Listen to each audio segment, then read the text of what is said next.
Hyderabad central university భూముల రక్షణ కోసం విద్యార్థులు చేస్తున్న పోరాటం అపూర్వమైందిగా బీఆర్ఎస్ వర్కింగ్ ప్రెసిడెంట్ కేటీఆర్ అభివర్ణించారు. విద్యార్థులు చేస్తున్న నిస్వార్థ పోరాటాన్ని తక్కువ చేసే కుట్రను కాంగ్రెస్ ప్రభుత్వం చేస్తోందని తీవ్రస్థాయిలో మండిపడ్డారు. విద్యార్థుల ఉద్యమంపై అపవాదులు వేస్తూ పోరాట ఉద్దేశాన్ని తప్పుదోవ పట్టించే కుట్ర పన్నుతోందంటూ రేవంత్ రెడ్డి ప్రభుత్వంపై కేటీఆర్ ఆగ్రహం వ్యక్తం చేశారు. ఈ మేరకు సంచలన లేఖ రాశారు కేటీఆర్. 2 పేజీల లేఖ రాశారు కేటీఆర్. సోషల్ మీడియాలో పోస్ట్ చేశారు. కంచె గచ్చబౌలిని శాశ్వతంగా రక్షించేందుకు పోరాటం కొనసాగిద్దామంటూ కేటీఆర్ రాసిన బహిరంగ లేఖ సారాంశము ఇదే. నేను ఈ లేఖను ఓ రాజకీయ నాయకుడిగా కాదు, ప్రకృతిని ప్రేమించే ఓ పౌరుడిగా రాస్తున్నాను. మన భవిష్యత్తును పరిరక్షించాలన్న ఆశయంతో మీరు చూపిన ధైర్యం, పట్టుదల, నిస్వార్థత నన్ను ఆశ్చర్యపరిచింది. ప్రతి విద్యార్థి, పర్యావరణవేత్త, పాత్రికేయుడు, ప్రజాప్రతినిధుడు, పౌరుడికి హృదయపూర్వక ధన్యవాదాలు చెబుతున్నాను. మీరు కంచె గచ్చబౌలిని కాపాడేందుకు గళమెత్తిన తీరు దేశమంతటా ప్రేరణగా మారింది. మనమంతా కలిసి 400 ఎకరాల అడవి ప్రాంతాన్ని రక్షించాం. ఇది 734 రకాల పుష్పవృక్షాలు, 220 రకాల పక్షులు, 15 రకాల సర్పాలు, 10 రకాల మూసలు నివసించే ప్రదేశం. ఇది కేవలం భూమి కాదని, జీవ వైవిధ్యానికి ఆశ్రమం అని మనం నిరూపించాం. అయితే పోరాటం ఇంకా పూర్తి కాలేదు. ప్రస్తుతం తెలంగాణ కాంగ్రెస్ ప్రభుత్వం ఈ 400 ఎకరాల అడవిని అభివృద్ధి పేరుతో తాకట్టు పెట్టేందుకు ప్రయత్నిస్తున్నట్లు తెలిసి ఎంతో బాధగా ఉంది. ఇది అభివృద్ధి కాదు, ఇది పచ్చి హత్య.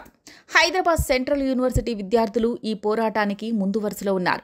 వారు నిస్వార్థంగా, శాంతియుతంగా ఉద్యమాన్ని నడిపారు. వారికి నా అభినందనలు. వారితో కలిసి నిలబడ్డ ప్రతి పౌరుడు, కార్యకర్త, పాత్రికేయుడికి ధన్యవాదాలు. ఈ ఉద్యమాన్ని గౌరవించాల్సిన ప్రభుత్వం బదులుగా దుష్ప్రచారాన్ని, బెదిరింపులను ప్రారంభించింది. విద్యార్థులపై నిందలు, వారి ఉద్దేశాలపై అనుమానాలు, యూనివర్సిటీని పూర్తిగా తరలించాలన్న కుట్రలు చేస్తున్నది.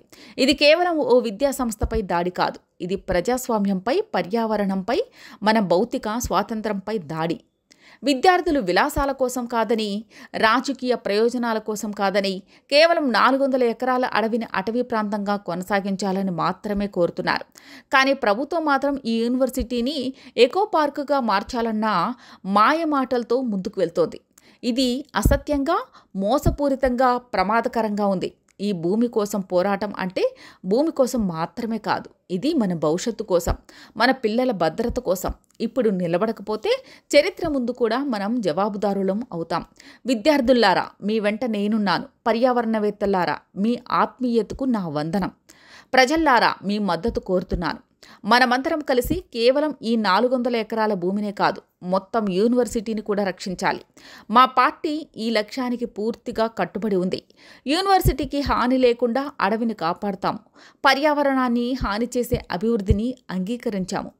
తెలంగాణ రాష్ట్ర ప్రభుత్వాన్ని నేను విజ్ఞప్తి చేస్తున్నాను. సుప్రీంకోర్టు ఆదేశాలను గౌరవించండి.